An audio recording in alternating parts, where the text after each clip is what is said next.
स्वागत है। नमस्कार। एक चर्चा हमेशा से रही है कि क्या नैतिकता सामूहिक होती है? क्या व्यक्ति व्यक्तिगत लेवल पर नैतिक नहीं हो सकता? पता नहीं इसका आंसर क्या है। हम तो इस पर केवल चर्चा कर सकते हैं, विश्लेषण बाद में निकालेंगे, लेकिन पहले समझते हैं कि असल में नैतिकता का क्या मतलब है। एक अच्छा राजनेता वही है जो कभी राजनीति ना करे। खैर, हमारा मुख्य जो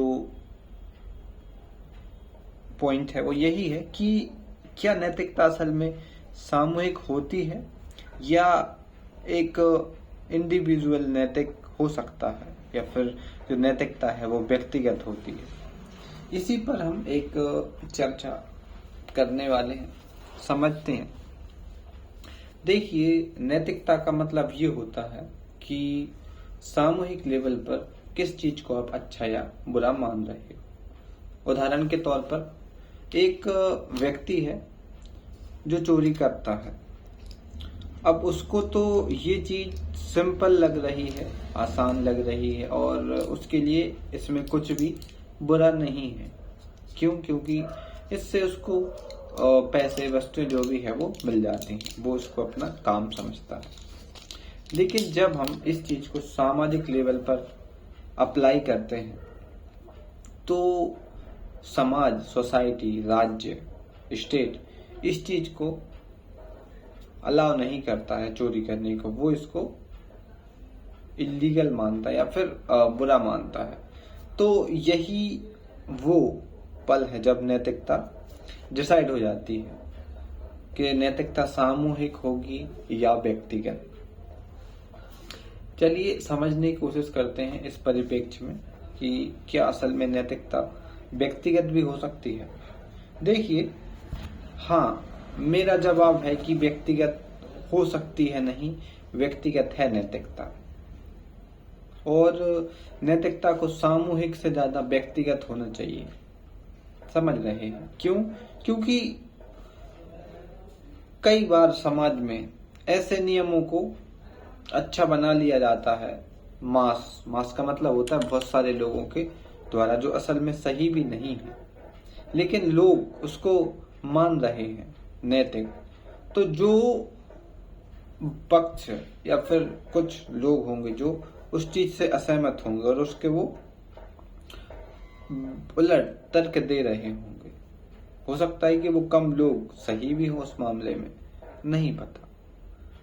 लेकिन व्यक्तिगत तौर पर मेरा ये मानना है कि व्यक्ति को अपने स्तर पर नैतिक होना चाहिए। क्यों? क्योंकि अगर व्यक्ति अपने स्तर पर नैतिक नहीं है तो क्या गारंटी है कि वो सामूहिक स्तर पर भी नैतिक होगा।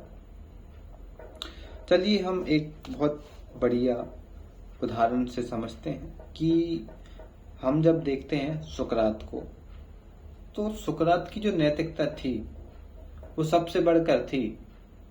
समझ रहे हैं? उसने अपनी जान यानी कि अपनी सांसों को ना चुनकर उसने नैतिकता को चुना। अगर आपको नहीं पता कॉन्टेक्स्ट, तो कॉन्टेक्स्ट यही है कि वो अपने विचारों से पीछे नहीं हटा, अच्छाई के मार्ग से पीछे नहीं हटा। उसने राज्य के खिलाफ जाकर अपने विचारों को बनाए रखा, अच्छाई के लिए हमेशा लड़ा, और अंत में उसे ऑप्शन दिया गया कि क्या आप अपने विचारों से पीछे हटोगे या आप इस जहर के प्याले को पियोगे। लोग बिलीव नहीं करेंगे कि उसने सर्वोच्च रूप से अपने विचारों को बनाए रखना चुना, ना कि अपनी सांसों को।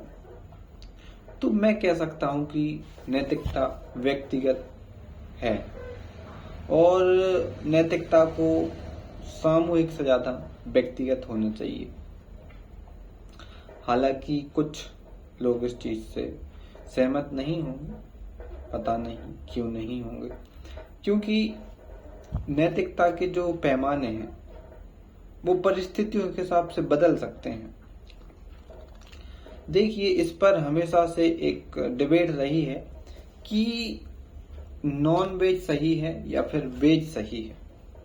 मैं इस संबंध में अपने कुछ भी मत नहीं दे रहा हूं कि नॉन वेज सही है या वेज सही है।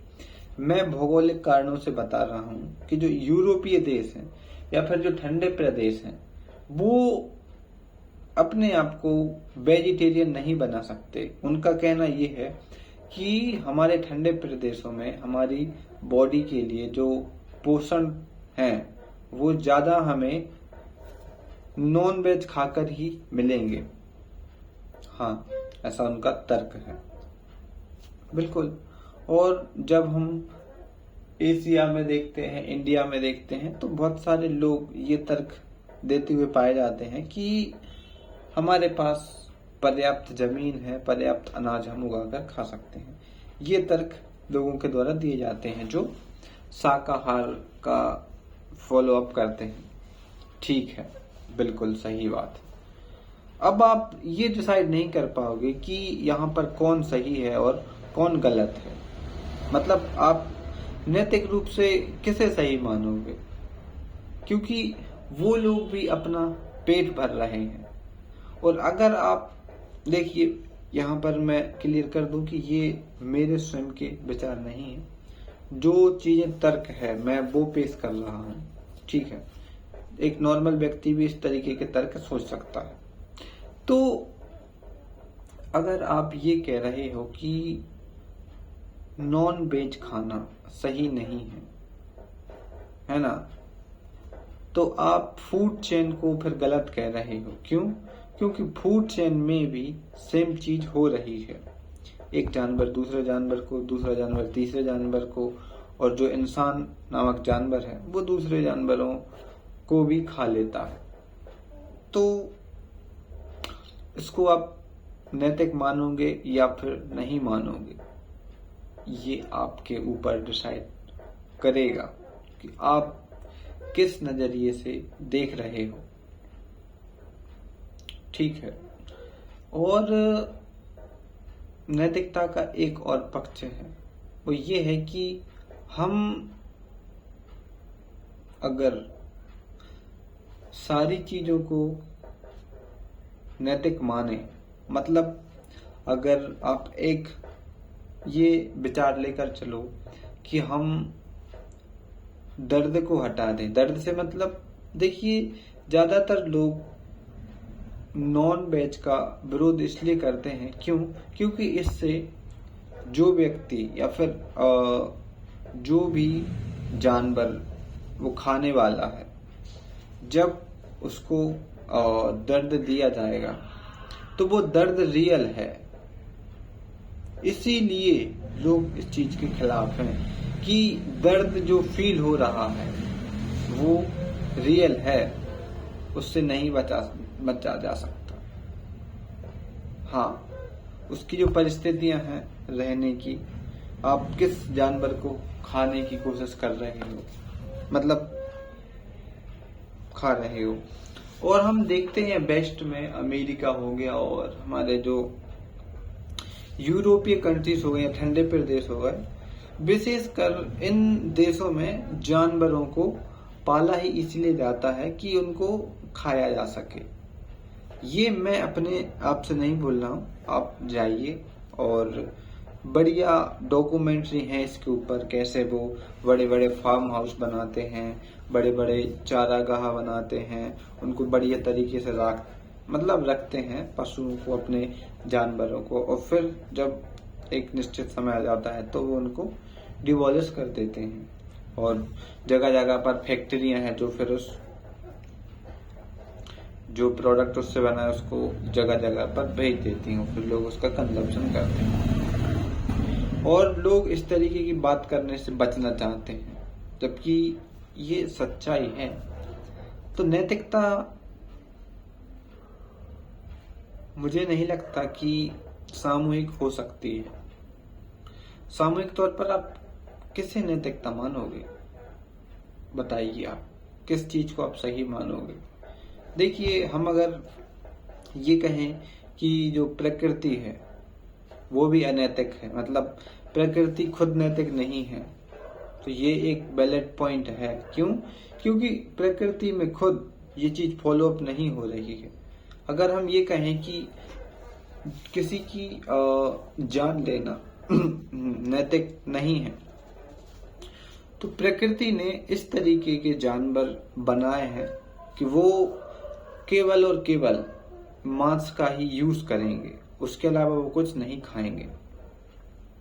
और उनका निर्माण प्रकृति ने किया है। प्रकृति मतलब नेचर। यहाँ पर हम ये नहीं कह रहे कि किसी ईश्वर ने, किसी भगवान ने, या फिर जो भी क्रिएटर है उसने बनाया है। और मैं यहाँ पर ये नहीं कह रहा हूँ कि क्रिएटर कौन है, बिल्कुल मुझे नहीं पता और ना मैं उस बारे में कुछ बात करता हूँ। तो अब आप मुझे ये बताइए कि आप किस चीज को नैतिक मानोगे। क्योंकि अगर आप ये कहोगे कि नैतिकता सामूहिक होती है तो ये सही नहीं है। ये पॉइंट आप वैलिड नहीं कर पाओगे। क्यों? क्योंकि एक व्यक्ति के लिए कोई चीज सही हो सकती है और दूसरे के लिए परिस्थितियां बदल जाने पर वो ही चीज गलत हो सकती है। बिल्कुल। एक और उदाहरण समझते हैं। मैंने एक वीडियो में देखा था कि आप एक बच्ची के पिता हो और आपकी बच्ची भूखी है, तो अब आप उस बच्ची को खाना खिलाने के लिए खाना चोरी करते हो। तो आपकी नज़र में ये बिल्कुल भी नॉर्मल है, मतलब इसको आप नैतिक मान सकते हो या फिर आप इसको गलत नहीं मान सकते। क्यों? क्योंकि आपने आपकी बच्ची का हित सोचा है। तो क्या सोच भर लेने से नैतिकता डिसाइड हो जाती है या नैतिकता के और बड़े पैमाने हैं? पता नहीं। इस पर एक मजबूत और लंबी चर्चा मांगती है दुनिया, जो किसी और दिन बैठकर की जा सकती है। हम उसको भी देखेंगे। खैर, इस वीडियो में हम कोई भी निष्कर्ष नहीं निकाल रहे हैं। इसका दूसरा पार्ट जरूर आएगा और वो थोड़ा मतलब विश्लेषणात्मक होगा। उसमें हम पॉइंट बाई पॉइंट बात करेंगे। कुछ विचारकों को शामिल करेंगे कि क्या क्या विचारकों ने कहा है, इंडियन, वेस्टर्न, और समय समय पर क्या नैतिकता में अपडेशन हुए हैं और क्या इसमें बदलाव हो सकते हैं। और असल में एक ऐसी नैतिकता बनाई जा सकती है जो सभी लोग फॉलो करें। क्या ऐसे नियम बनाए जा सकते हैं जो सभी के लिए नैतिक हों। खैर, नमस्कार। सब्सक्राइब जरूर करें।